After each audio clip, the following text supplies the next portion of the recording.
और अभी एक फैसला भी माननीय सर्वोच्च न्यायालय का आया है, जो सोशो इनकम को लेकर के हमने अपने प्रदेश के गरीब विधवाओं, गरीब अनाथ बच्चों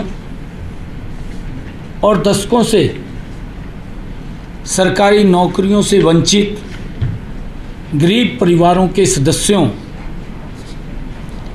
विमुक्त जातियों और घुमंतु जातियों के उन गरीब परिवारों को जो न तो शेड्यूल कास्ट में आते हैं और न ही बैकवर्ड क्लास में आते हैं तथा कच्चे कर्मचारी, जो अनुभव के आधार के ऊपर हमने कुछ अंक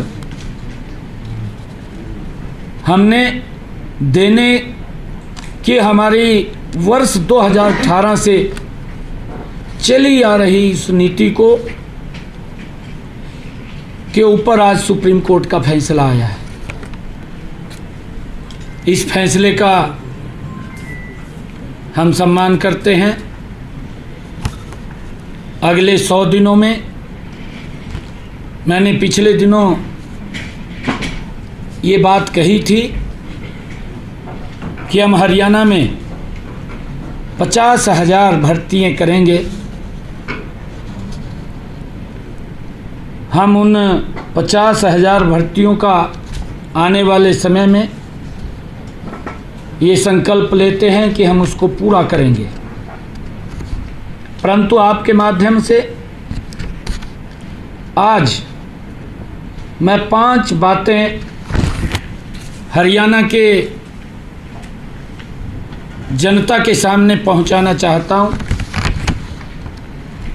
हमारी सामाजिक आर्थिक नीति अंत्योदय पर आधारित है।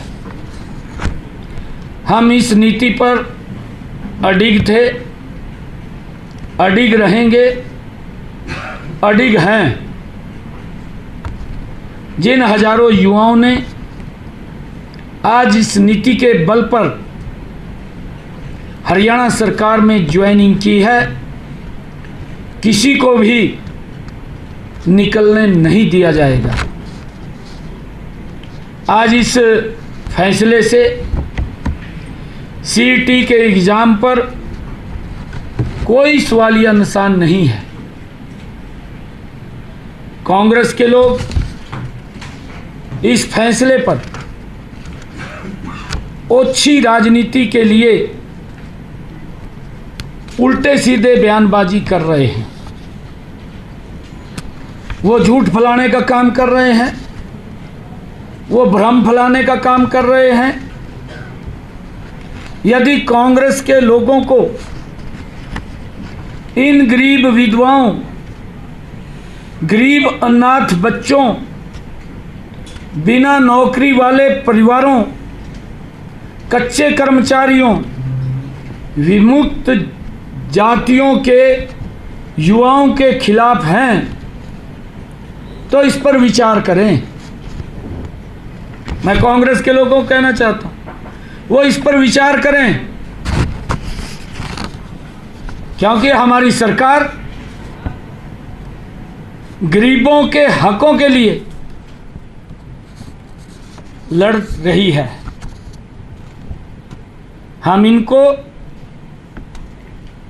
अगर जरूरत पड़ी एक विधेयक विधानसभा में ला करके लेकर के आएंगे, ताकि गरीब व्यक्ति के लिए, जो अंत्योदय की भावना से हमारी सरकार ने जो गरीब व्यक्ति को लाभ दिया है, हमारी सरकार मजबूती से उन गरीब लोगों के साथ खड़ी है।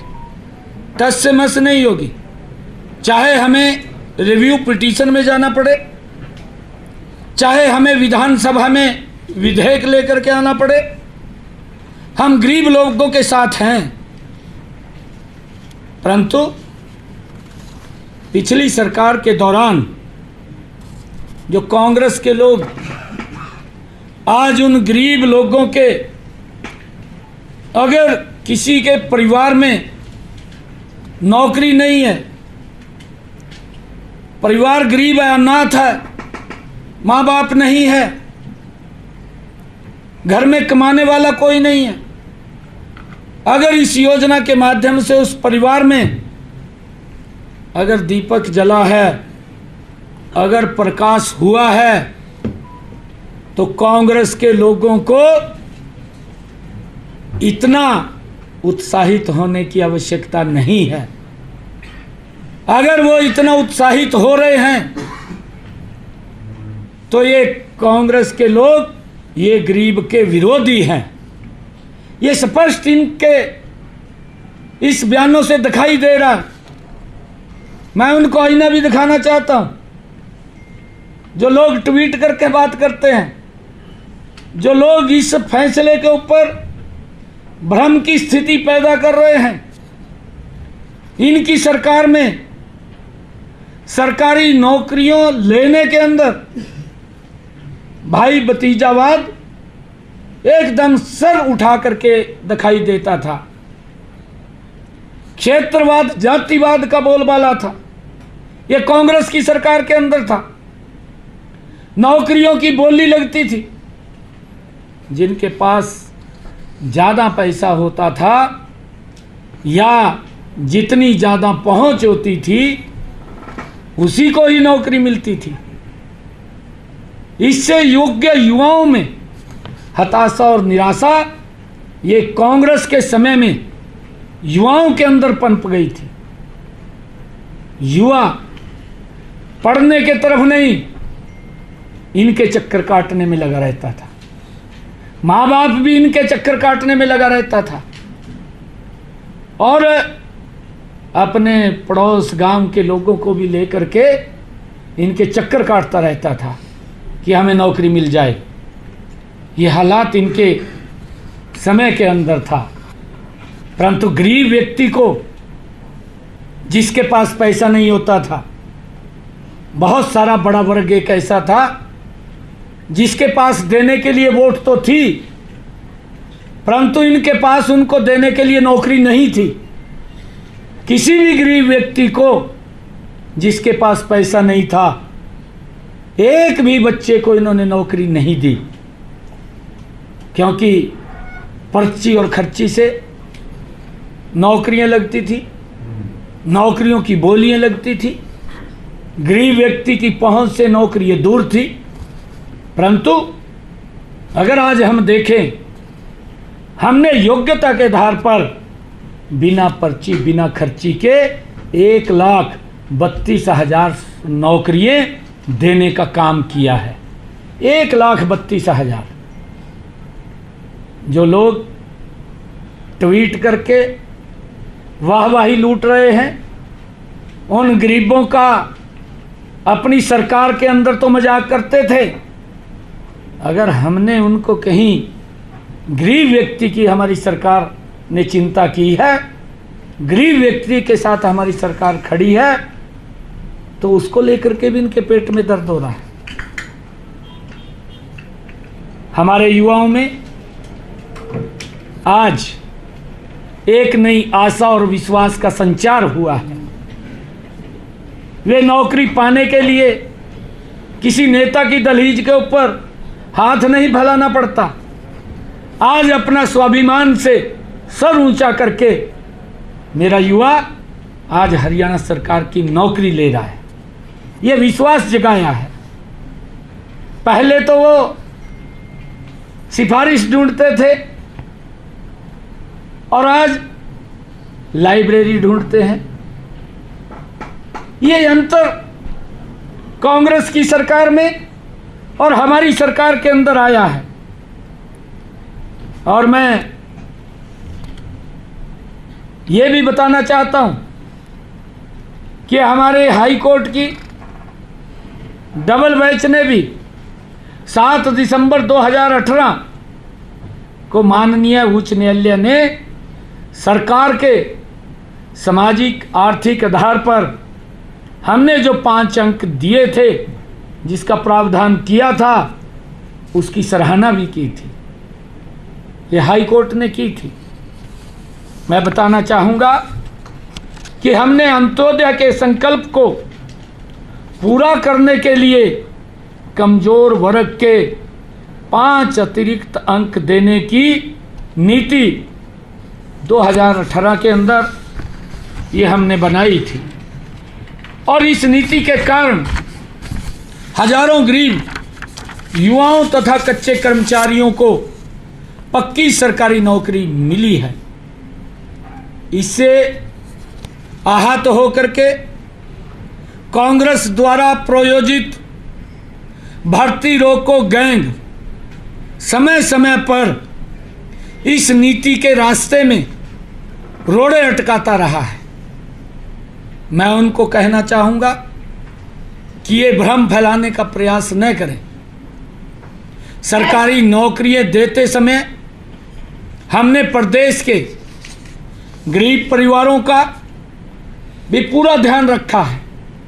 हमारी सरकार गरीब के साथ खड़ी है, इसलिए हमने जिनके परिवारों में कोई भी सरकारी नौकरी में नहीं है उन उम्मीदवारों को सरकारी नौकरी में सामाजिक आर्थिक मानदंड के आधार पर 5 अंक देने का प्रावधान किया था।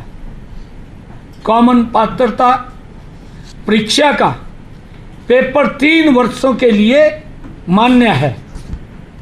जो हमने पेपर सीईटी का लिया, उस सीईटी के अंदर ये हमारे कांग्रेस के एक ऐसे नेता हैं जिसको जानकारियाँ भी अधूरी रहती हैं, और वो एकदम से कोई भी निर्णय आता है उस निर्णय की जड़ों में जाने की बजाय तुरंत एकदम भ्रम की स्थिति और झूठ फैलाने का काम करता है। और उस व्यक्ति ने, मैं हैरान इस बात से हूँ कि वो बुद्धिजीवी भी बनता है, परंतु किस प्रकार से वो एकदम से उतावला हो जाता है। मैं तो ये कहना चाहूँगा कि कांग्रेस की सरकार ये अपने गिरेबान में झांक करके देखे अपने समय के कार्यकाल को, जिस कार्यकाल के अंदर वो मंत्री भी रहा है, जिस कार्यकाल में इस विधानसभा का सदस्य भी रहा है। ट्वीट करके सुरजेवाला साहब ने ये आरोप लगाए हैं। उन्होंने कहा कि ग्रुप डी में 13,50,000 अभ्यर्थियों ने रजिस्ट्रेशन किया, और जिसमें 13,657 कुल पद थे।